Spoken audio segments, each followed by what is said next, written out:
Hi everyone and welcome to our fourth DreamSpace ByteSize episode, here in One Microsoft Place in Dublin.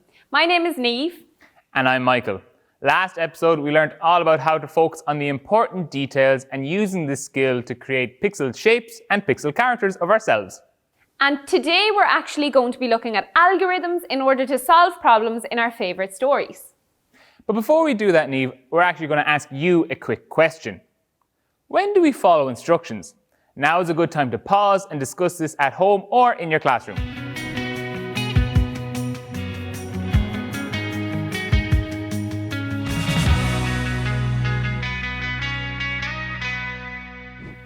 Okay, so hopefully you had a great discussion about some of the times that you had to follow instructions. So today we're going to be creating step-by-step instructions, or as we like to call them, algorithms, in order to solve some problems that occur in stories. Creating algorithms is what computer scientists and coders are doing all the time to solve different problems. However, it's really important to remember that algorithms have to be really clear and that they're in the correct order or the correct sequence, the word we're using a lot over the past couple episodes. This is because algorithms need to be able to be understood by both humans and computers. We're actually going to be practicing creating algorithms today by setting ourselves a WALT. So today we are learning to use algorithms in order to solve problems. But before we do that, guys, we're actually going to look at a quick example of an algorithm we use every day. Or well, hopefully we're using every day. An algorithm for brushing your teeth. Step 1, you pick up your toothbrush and your toothpaste. Step 2, you squirt a pea-sized piece of toothpaste onto your brush. Step 3, you spend 2 to 3 minutes for brushing your teeth. Step 4, you don't forget about your tongue. Make sure and scrub your tongue. Step 5, you rinse out your mouth with water and spit it out into the sink. As you can see, this algorithm is all in the correct order because you don't want to be rinsing out your mouth with water before you've even brushed your teeth. And that is really, really clear because we can understand it, but also a robot or even a computer would be able to understand it too. Okay, so Niamh, what kind of problems are we going to be solving today with our algorithms? So today we're going to solve some of the problems that occur in one of my favourite stories, Little Red Riding Hood, using an algorithm. But before we do that, guys, now is a good time to pause and talk about what you think the story of Little Red Riding Hood is about.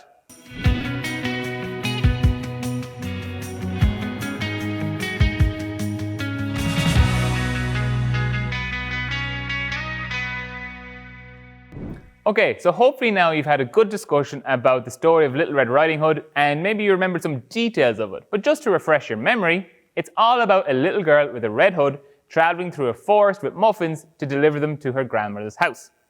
Exactly. Okay, so now we're going to try and direct Little Red Riding Hood over here to her grandmother's house over here. Okay, and we're going to use a grid. And I suppose it's good to explain why we're using a grid because we're going to try and use an algorithm to direct Little Red Riding Hood from her location to her grandmother's house. So each square in our grid is actually going to be one step or one turn for Little Red Riding Hood. And we're going to use an arrow, so move forward, turn left, turn right, or move backwards in order to complete our algorithm. So Michael, looking at our grid here, what steps do you think Little Red Riding Hood is going to have to take, or what are the first steps you think she'll have to take in order to move towards her grandmother's house? Well, I think it's important to kind of look at that Red Riding Hood is actually facing that direction. She's already kind of going in the proper direction for her grandmother's house. She has to just take a few steps. So maybe about 3 steps forward. Excellent. And what next? Then when she's around there, I think she'll have to about turn left to her house and then maybe turn left again to get to her grandmother's house. Okay, so 2 turns left and then you think she'll have arrived at her grandmother's house. Okay, so I suppose now would be a good time to pause and see if we have directed Little Red Riding Hood correctly to her grandmother's house.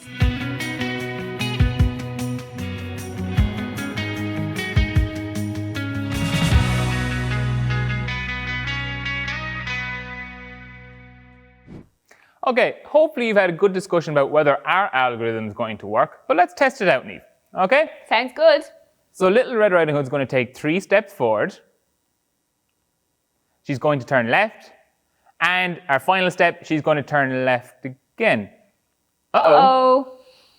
So it seems like we have a bug in our code. Little Red Riding Hood is after actually turning back in the direction she came from rather than turning up towards her grandmother's house.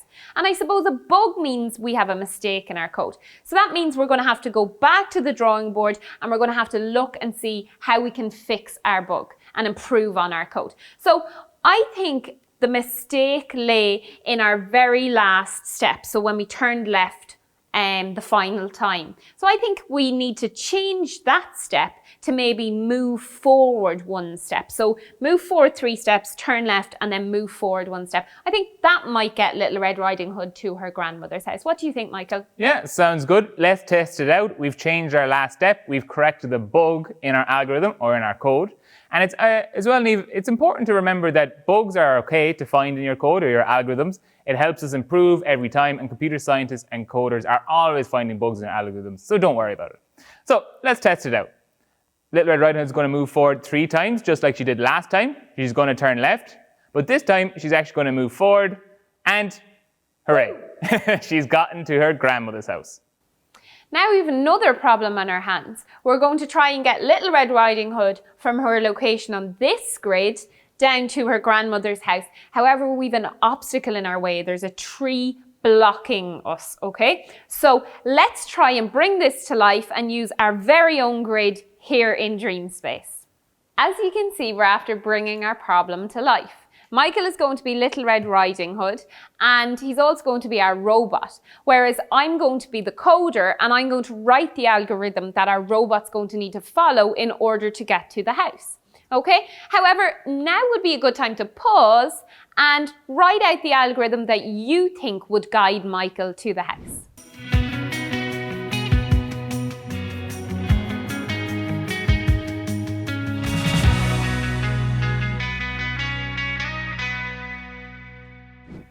Okay, so now I'm going to write an algorithm for Michael to follow to guide him to the house and to avoid the tree, which is our obstacle.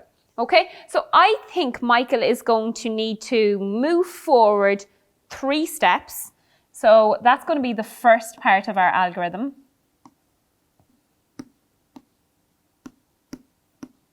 Okay, and then I think our bot is going to have to turn right, okay, to face down this direction. And then finally, I think our bot is going to need to take 3 more steps forward in order to reach the house. Okay, so turn right, and then 3 steps forward. So now I'm going to review my algorithm and make sure I'm happy with it before I get my bot to test it out. Okay, so move forward 3 steps, turn right, and then they're facing down this direction, and move forward 3 steps again. I think that will make them arrive at the house. Let's test it out. Okay, so Michael, take 3 steps forward. Turn right. Okay, Michael's facing in the right direction, so our algorithm is looking good so far. And Michael, take 3 more steps forward. Woo!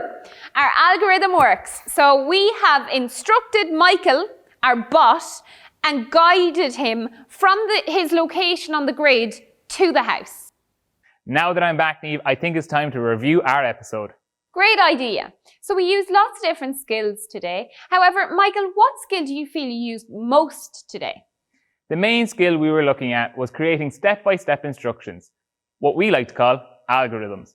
We wrote an algorithm to get Little Red Riding Hood all the way to her grandmother's house, both on their screen and in real life. We also looked at bugs, Niamh, didn't we? We did indeed. And the importance of looking over our code or our algorithms and making sure that there's no bugs there and correcting them as we go. We also achieved our WALT, so we set out to use algorithms in order to solve problems, like in our favourite story, Little Red Riding Hood. And we did just that, as we guided Little Red Riding Hood to her grandmother's house. Our final and most important one, Niamh, did we have fun? Well, I had great fun as usual, and I'm sure you did too, Michael. I probably had too much fun. Okay?